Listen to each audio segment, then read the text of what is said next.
안녕하십니까. 인공지능 학습용 데이터 라벨링 전문교육 이미지 영상 분야 입문과정의 강의를 맡은 강사 김원중입니다.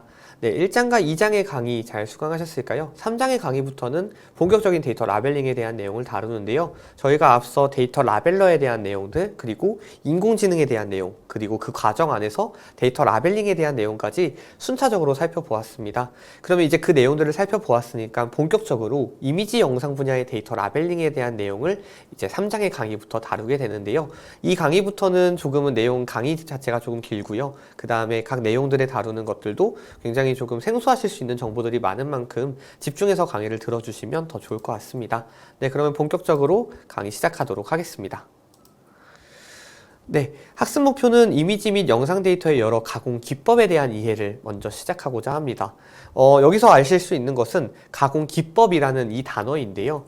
이미지 영상 분야의 경우 특히나 더 데이터 라벨링마다 정해진 기법이라는 것이 존재합니다.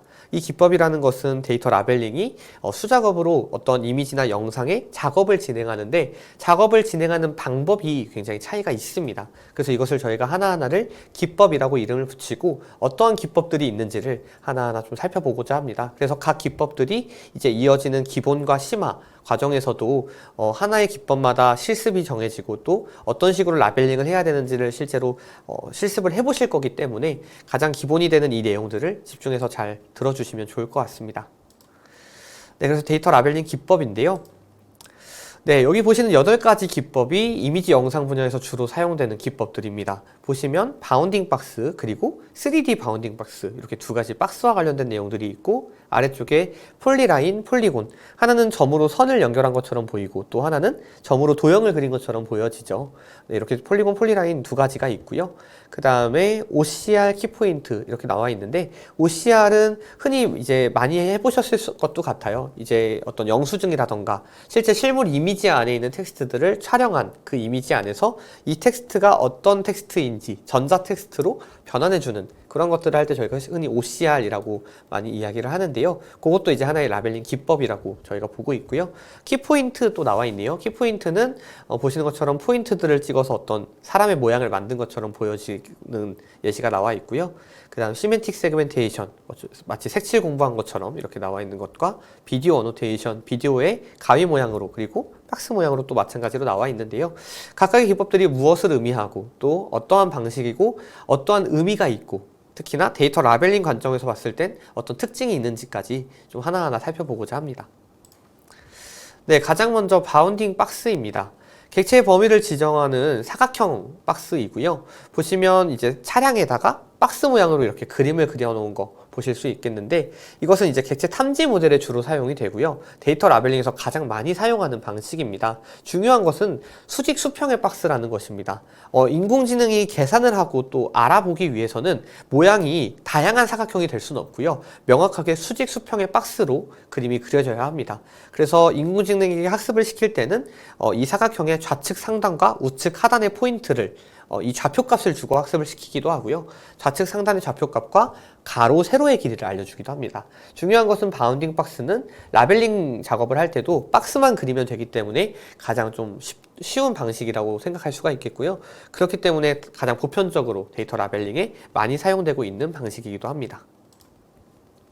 네, 그렇다면 3D 바운딩 박스. 앞서 살펴본 2D 바운딩 박스는 이미지상의 사각형을 그리는 방식이라면 3D 바운딩 박스도 이미지와 같은 저희 사용자 화면에서 보기에는 이미지와 같겠지만 박스 자체가 단순히 높이와 깊이, 너비와 높이만 있는 것이 아니라 깊이라고 해서 새로운 세 가지의 값을 저희가 직육면체 형태로 지정을 한다는 점에서 차이가 있고요.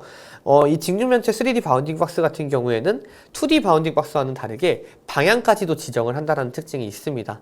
그렇기 때문에 조금 더 고도화된 라벨링 작업이고 그만큼 숙련도가 필요한 작업이기도 합니다. 그래서 3D 바운딩 박스, 큐보이드라고도 부르는 그 기법도 저희가 살펴보았고요. OCR은 앞서 한번 설명드린 것처럼 이미지나 영상 속의 문자를 기계가 읽을 수 있도록 전자문자로 변환해주는 방식입니다. 그래서 사실은 텍스트 데이터를 많이 다루는 그런 과정이기도 하지만 왜 이미지 영상 분야 과정에서 이 OCR을 다루고 있냐면 라벨링을 진행할 때 있어서 텍스트를 입력하기 전에 먼저 바운딩 박스와 같은 이미지상의 텍스트가 어느 위치에 있는지를 먼저 라벨링을 선행하게 합니다.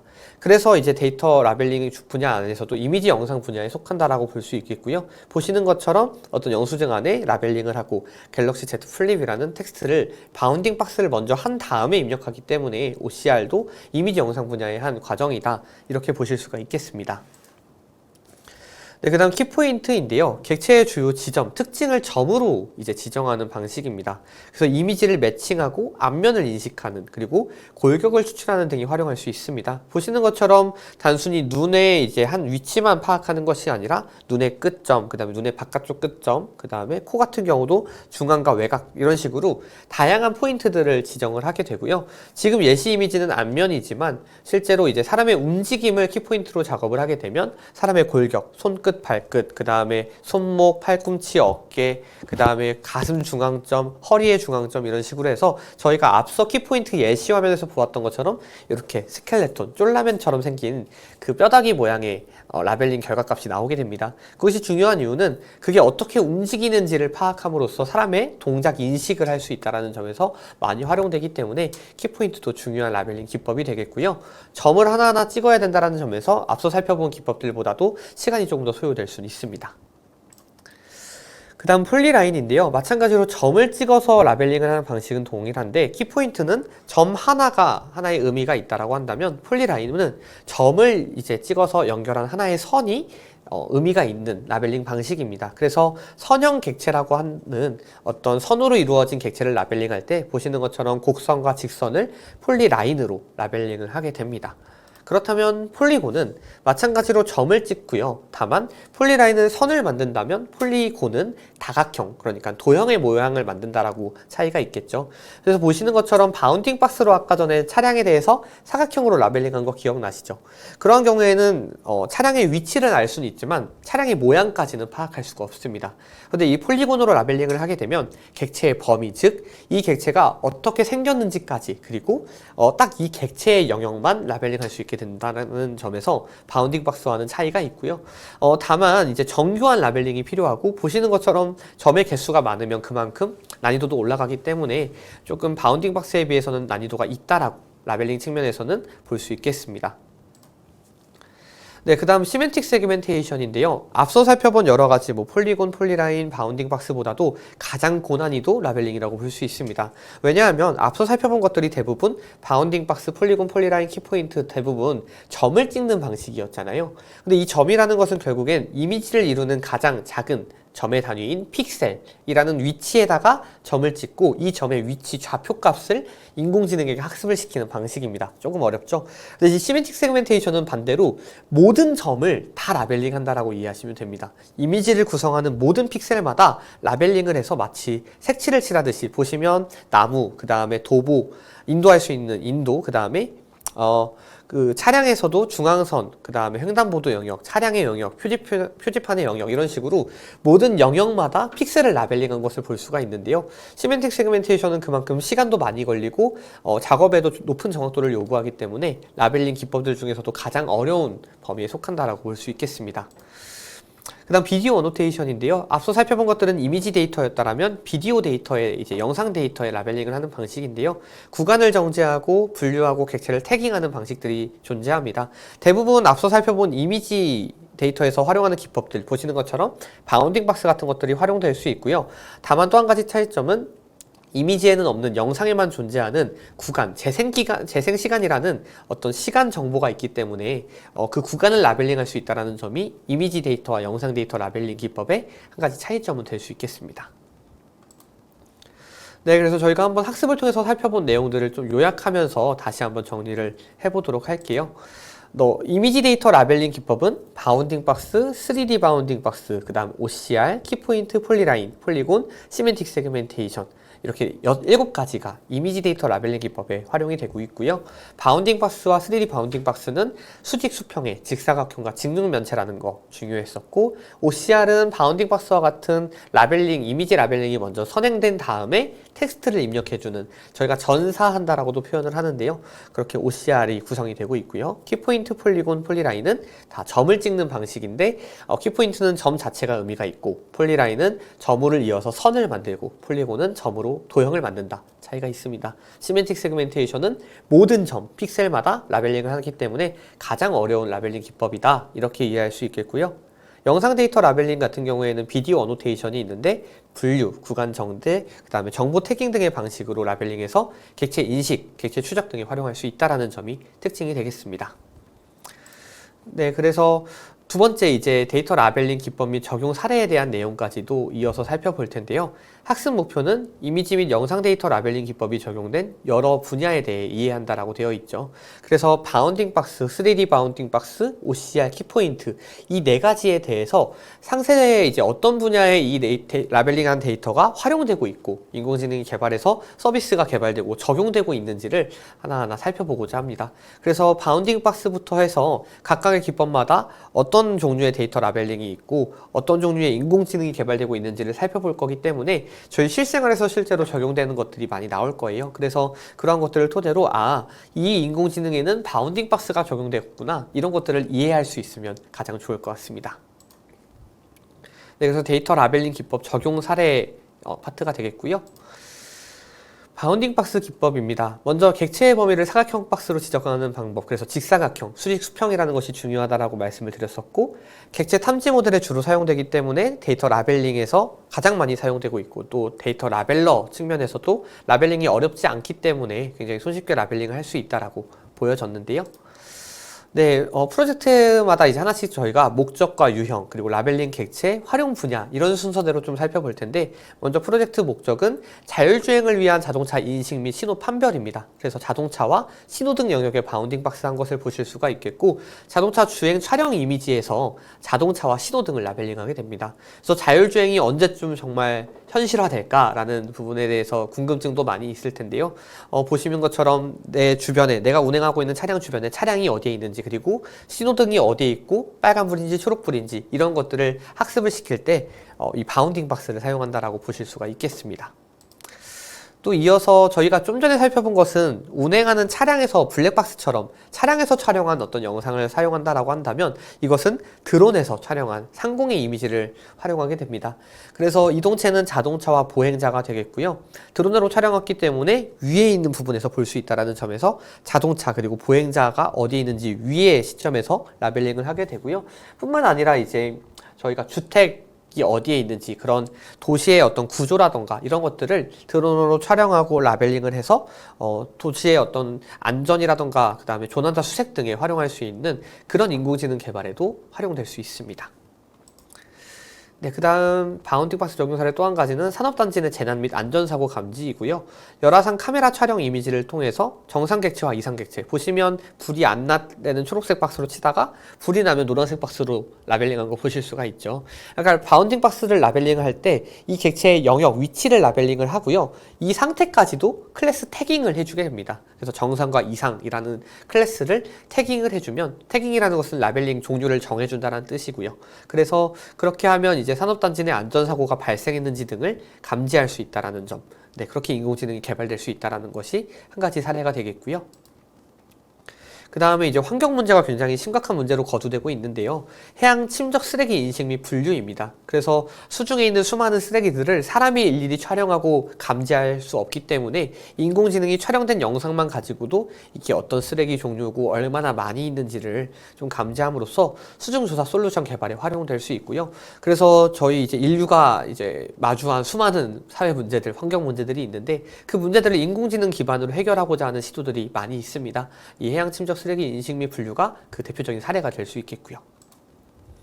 또 한 가지는 조금 징그럽다라고 생각하실 수도 있겠는데 노지 작물의 해충을 진단 및 처방하는 프로젝트입니다. 그래서 노지라는 것은 그냥 야생과 같이 어떤 비닐하우스나 시설이 아니라 일반적인 논과 밭에서 심겨진 그러한 환경을 이제 노지라고 저희가 흔히 이야기하는데요. 거기서 이제 작물을 재배할 경우 당연히 야생에 있는 수많은 해충들이 달라붙을 수 있게 됩니다.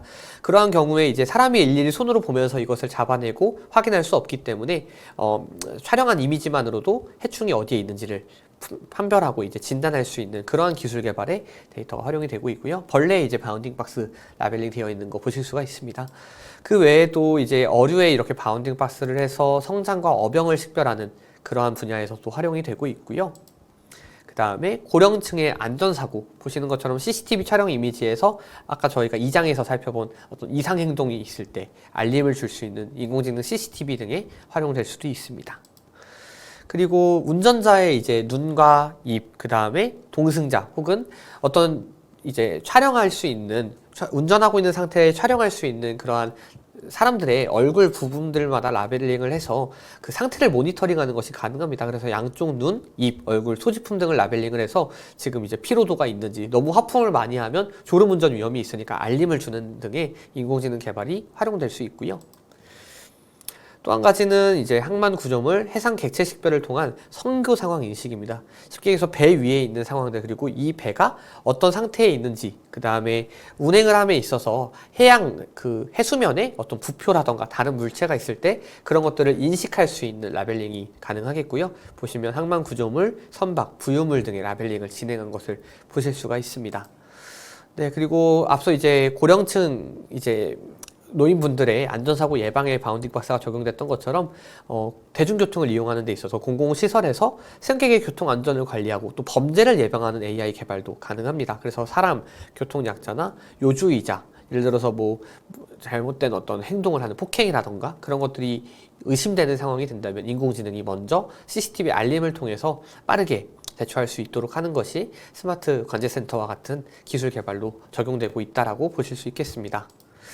네, 그래서 바운딩 박스가 아무래도 저희가 앞서 말씀드린 것처럼 다양한 분야에서 사용되고 있는 만큼 많은 사례들이 있었는데요. 이어서 3D 바운딩 박스도 이어서 살펴보도록 하겠습니다. 저희가 직육면체, 직사각형이 이제 2D 바운딩 박스였다라면 3D 바운딩 박스는 직육면체로 라벨링을 해서 높이와 길이뿐만 아니라 그 다음에 깊이라 그다음 방향 같은 새로운 정보들을 더 추가로 알 수 있다라는 것이 3D 바운딩 박스 큐보이드 기법이었는데요.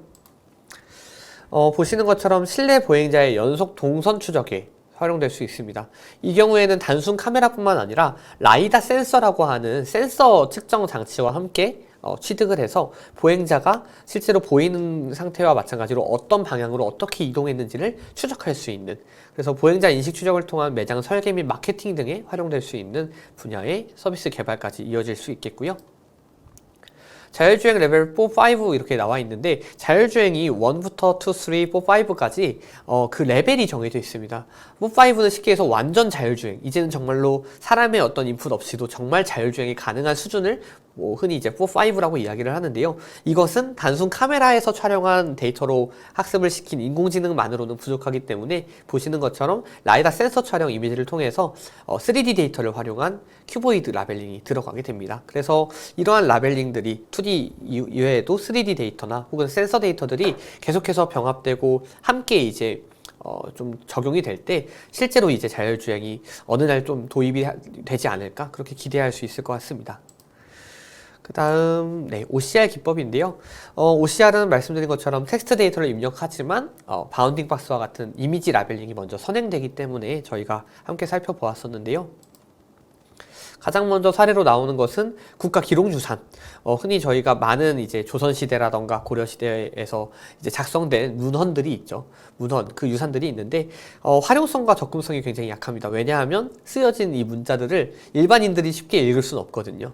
그런데 이러한 것들을 스캔하고 번역해 줄 수 있는 기술을 개발함에 있어서 실제 이미지를 촬영한 그 문자마다 라벨링을 하고 AI를 적용을 했기 때문에 이러한 것들이 디지털화할 수 있다라고 보고 있습니다. 그래서 그런 사례로 이제 한 가지가 먼저 소개가 되었고요. 그 다음에 앞서 살펴본 것들이 이제 문화재와 같은 유산이라면 실제 이제 공공행정 문서들이 많이 있죠. 이러한 문서들을 OCR 모델을 개발을 해서 빠르게 스캔하고 그 다음에 글자를 조합해서 행정 업무를 조금 더 빠르게 하고 대국민 공개 서비스 OCR 등의 기술을 개발할 수 있게 됩니다. 그 다음에 실내외 다양한 폰트, 이제 디자인이 들어간 간판이나 메뉴판 등의 OCR을 통해서 의미 단위의 글자 조합을 해서 실제로 이제 외국인 분들이 한국어를 스캔해서 이제 메뉴판들을 스캔해서 번역을 할 수 있는 그런 기술 개발에도 활용이 될 수가 있겠고요. 키포인트 기법도 마지막으로 살펴보시면 저희가 이제 점을 찍어서 라벨링하는 방법이기 때문에 반려동물에 보시면 꼬리 혹은 뭐 다리 이런 그 각 지점마다 라벨링을 함으로써 스켈레톤, 뼈대를 이제 추출을 하고요. 이것을 통해서 동작을 어떻게 했는지 등의 반려동물 관련 인공지능 기술에 개발을 할 수가 있게 됩니다. 그리고 마찬가지로 앞서 이제 바운딩 박스로 이제 라벨링을 했을 때 눈과 코의 위치 정도 그리고 어떤 상태인지만 알 수 있었다면 키포인트로 안면을 라벨링하게 되면 상세한 움직임까지도 감지할 수 있기 때문에 조금 더 고도화된 피로 감지와 안면 인식이 가능하다라는 그러한 사례로 운전자 상태 모니터링 프로젝트가 소개되고 있고요. 그 다음에 마찬가지로 버스 내 CCTV를 활용한 승하차 승객 행동 연구입니다. 이제 스켈레톤을 추출해서 이 사람이 어떻게 움직이고 있는지를 인식하고 자율주행 버스의 승하차 등의 안전관리 기술 개발에 적용될 수 있게 됩니다. 그리고 저희가 흔히 어떤 라벨링을 할 때 바운딩 박스나 3D 바운딩 박스를 주로 사용할 수도 있겠지만 보시는 것처럼 키포인트로 라벨링을 할 수가 있습니다. 그렇게 되면 저희가 2D 바운딩 박스로 할 경우에는 차량의 앞과 뒤를 구분하기는 어렵습니다. 하지만 키포인트를 활용하게 되면 선박이나 차량의 특징점을 이제 기반으로 하기 때문에 방향이라던가 어떤 부분이라는 것들을 알 수가 있게 된다는 점에서 한 가지 또 좋은 사례가 되겠고요. 그 다음에 말씀드렸던 것처럼 많은 움직임이 있는 홈 트레이닝이라던가 아니면 댄스 영상 같은 것에서 키포인트를 통해 골격을 추출하면 그 사람이 어떻게 움직이고 어떤 동작을 하고 있는지를 식별할 수 있게 됩니다. 그래서 홈 트레이닝, 증강현실 서비스, 의료 분야, 환자의 어떤 스켈레톤을 추출해서 진단을 할 수 있는 그런 분야에도 적용되고 있습니다. 네, 그래서 많은 사례들을 좀 빠르게 살펴보았는데요. 요약해보면 바운딩 박스는 이제 어떤 방식이고 3D 바운딩 박스는 직육면체, 그 다음에 OCR은 이미지에 라벨링을 해서 문자, 그 다음에 키포인트는 점을 찍는 특징점을 라벨링 한다라는 거 각각의 방식들을 저희가 이제 첫 번째 강의부터 해서 사례까지도 좀 살펴보았는데요. 사례들을 통해서 상세하게 좀 알아봄으로써 이해도를 높일 수 있었다라면 더 좋을 것 같습니다. 네, 그럼 이어서 이제 데이터 라벨링 기법 적용 사례 세 번째, 폴리라인, 폴리곤, 시멘틱 세그멘테이션과 비디오 오노테이션까지 마찬가지로 라벨링 기법이 적용된 여러 분야들을 사례마다 좀 살펴보고자 합니다.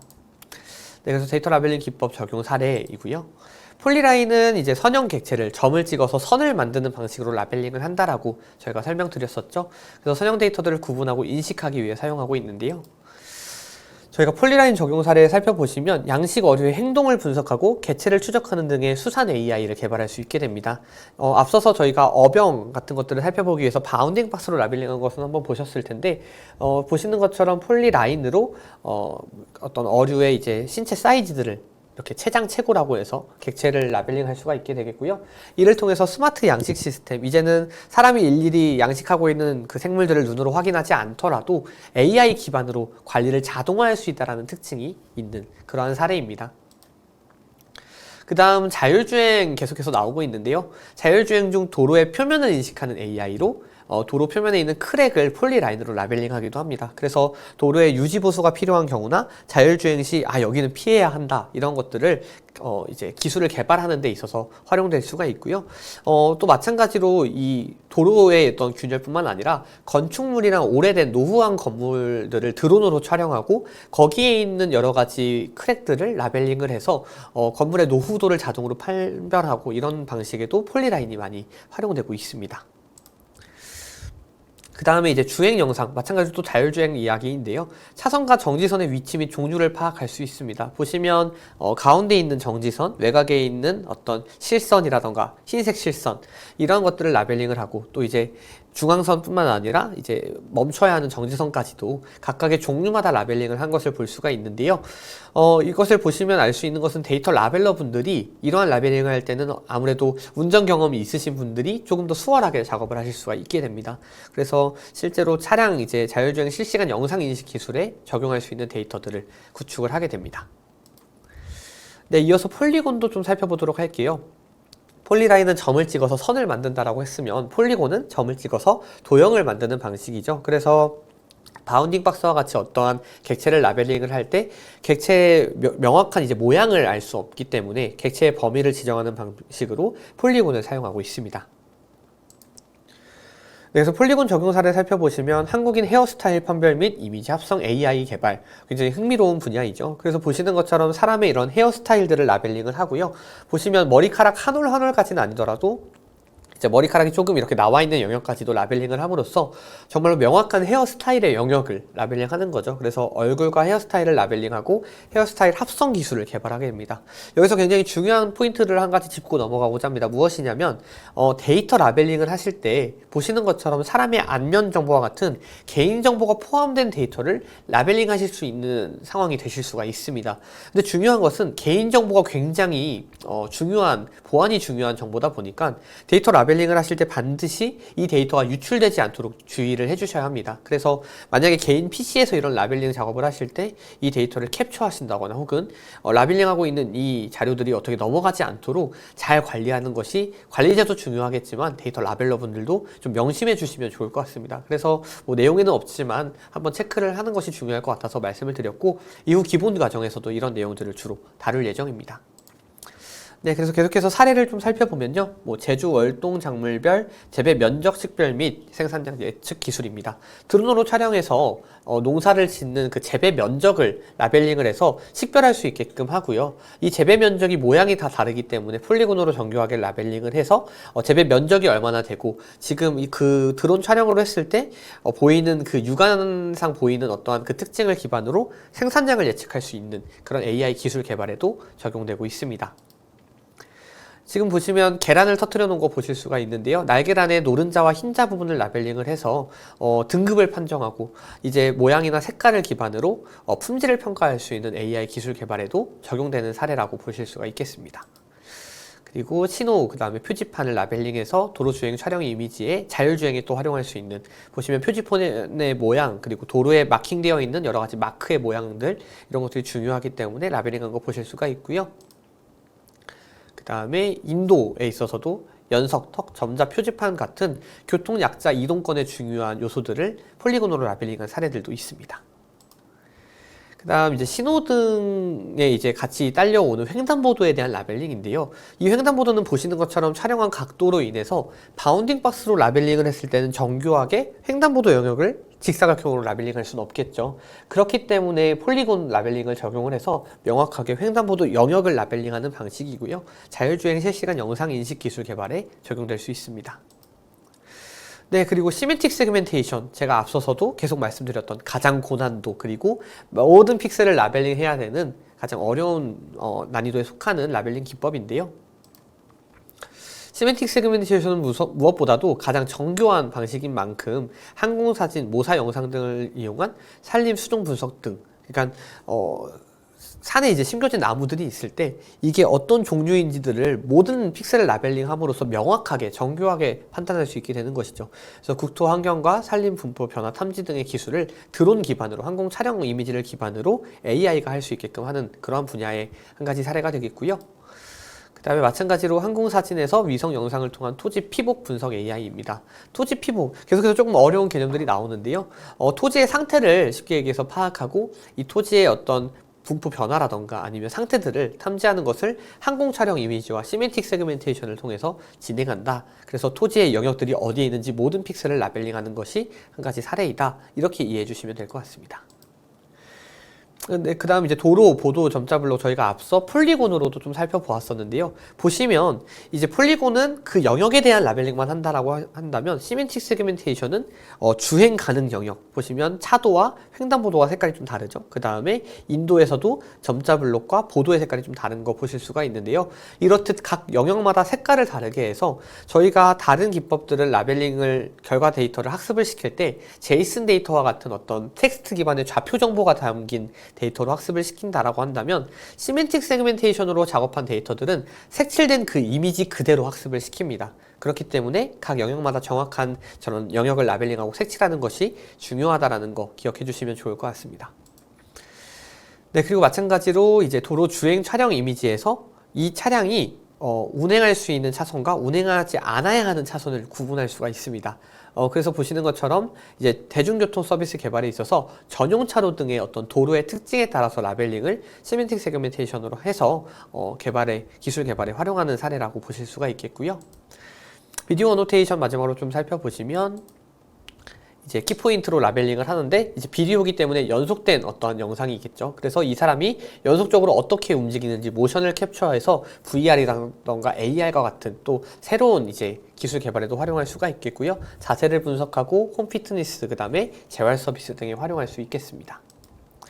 그 다음에 이 영상이 어떠한 상태인지 구간을 또 분류할 수가 있겠죠. 그래서 서로 아는 사이, 그리고 장소는 음식점, 감정은 기쁘고 행동은 맛이다. 이러한 것들을 라벨링을 하고 영상 검색에 이제 활용할 수가 있게 됩니다. 그 다음 캐릭터, 예를 들어서 지금 영상 안에 있는 객체를 인식하는 방식인데요. 앞서 살펴보신 어떤 구간에 대한 정보, 그리고 구간 내 이미지에 있는 객체에 대한 정보를 조합해서 자동으로 AI가 하이라이트를 편집한다거나 이런 식의 기술 개발에 적용이 가능합니다. 그리고 마찬가지로 대분류, 소분류에서 이 영상이 어느 종류에 속하는지 분류하는 것도 가능하겠고요. 네, 그 다음 CCTV 영상 안에서 이 사람이 어디로 이동했고 또 구간을 정지해서 이상 행동이 발생한 구간은 어디에 있는지 이런 것들도 가능하겠습니다. 네, 요약해 보겠습니다. 폴리라인, 폴리곤, 시멘틱 세그멘테이션, 비디오 어노테이션 모두 각각의 내용들을 저희가 계속해서 살펴보았는데요. 세부적인 내용들과 사례들을 살펴본 만큼 해당 내용들을 기반으로 전반적인 사례들을 잘 이해해 주시면 좋을 것 같습니다. 네, 이로써 이제 저희가 모든 강의들을 마치게 되는데 이후 이제 저희가 라벨링 저작 도구에 대한 내용들도 본격적으로 다루게 되고요. 라벨링 기법에 대한 강의는 지금 이 강의를 끝으로 마치게 됩니다. 이후 기본 과정에서 각각의 기법들을 조금 더 상세하게 다루긴 하지만 본 강의의 내용들을 잘 이해하셔서 라벨링 기법들을 잘 습득하실 수 있으면 좋을 것 같습니다. 모든 강의 들으시느라 수고 많으셨습니다. 감사합니다.